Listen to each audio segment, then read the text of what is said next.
Hey guys, welcome to the week 3 wrap up for our 11th season here in Blood, Sweat, and Beers. I want to thank you guys very much for the wonderful gift. I understand that Aaron said that you wanted a little bit more, you guys wanted a little bit more pomp and circumstance in delivering the gift, but you know, it would have been fun to do it live at the draft. I might have shed a tear. It's still fantastic. I appreciate it just the same. I want to thank you guys. I've had a lot of fun over the last 10 years. I appreciate some of you guys sticking with us, some from the very beginning, some through the last several years. I'm glad that I've been able to make it enjoyable, that collectively we've been able to make it enjoyable enough for everybody to continue to have a good time. So we'll continue to try to do that. But again, thank you guys. I appreciate this. This is pretty fantastic, pretty awesome. I will wear it with pride every chance that I get. You might get sick of seeing it. But as we look at this past week, bunch of blowouts. Average margin of victory was almost 45 points. Nobody was any closer than 40. It was kind of ridiculous. I knew that the scores would be a lot higher this season just because we only have 8 teams, so you get a lot more productive and high-profile players to go around. I did not expect there to be some of the scoring that we have seen, though. True or false?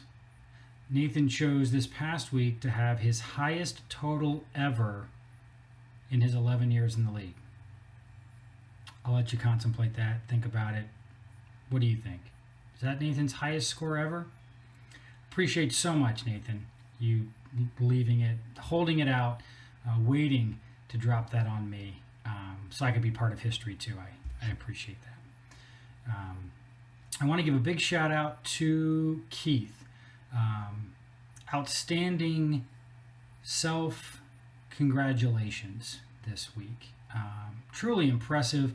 I imagine you might have pulled a tendon, thrown your shoulder out of joint, something, trying to pat yourself on the back quite that hard, but kudos, man. You did it with gusto. Not only did you bring back the issue that you told us all to drop with the whole draft and apparently the complete misunderstanding or lack of understanding about how drafts work, both online and the live ones, but that's multiple years in the running now.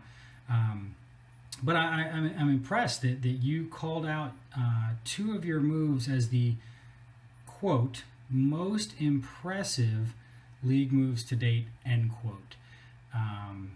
I'm impressed that ranked as the most impressive.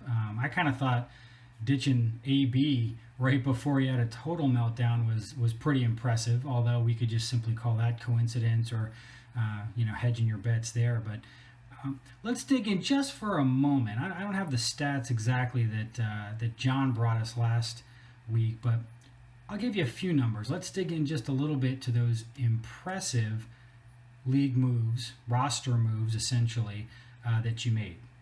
So what it looks to me as I look over the transaction log and the numbers, Cam Newton got hurt. You didn't like Carson Wentz to begin with, as you told all of us.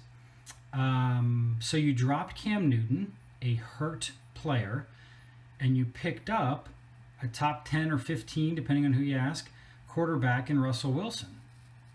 Okay. I don't know that that's impressive on its own. I mean, that we do that, right? Somebody's hurt, you drop them, you pick somebody else up. Okay. So maybe it was the next part. Maybe it was the combination where you were going to try to double dip and you put Lockett in instead of T.Y. Hilton. That's a little bit of a gamble. Obviously, Hilton's a little more consistent typically.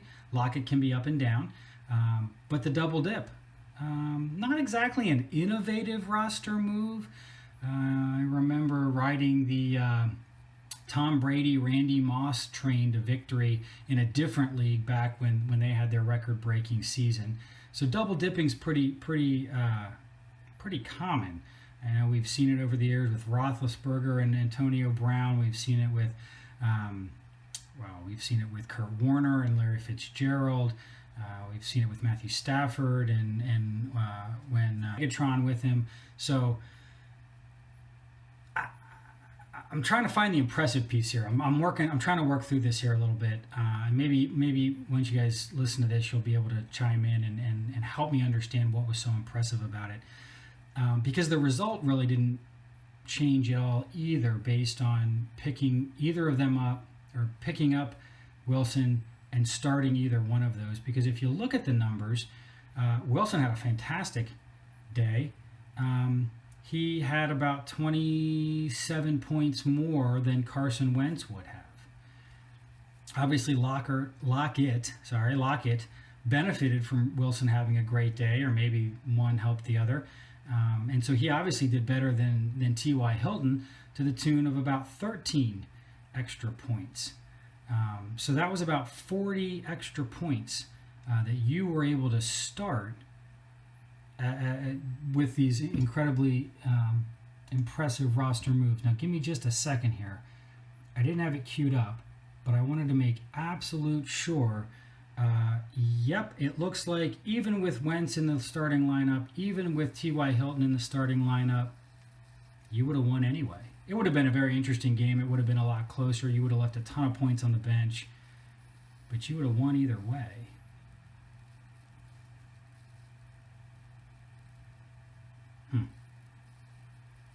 Something to ponder. Well, it gives you guys something to think about as you're looking ahead to the Thursday night game and this weekend. Enjoy week 4.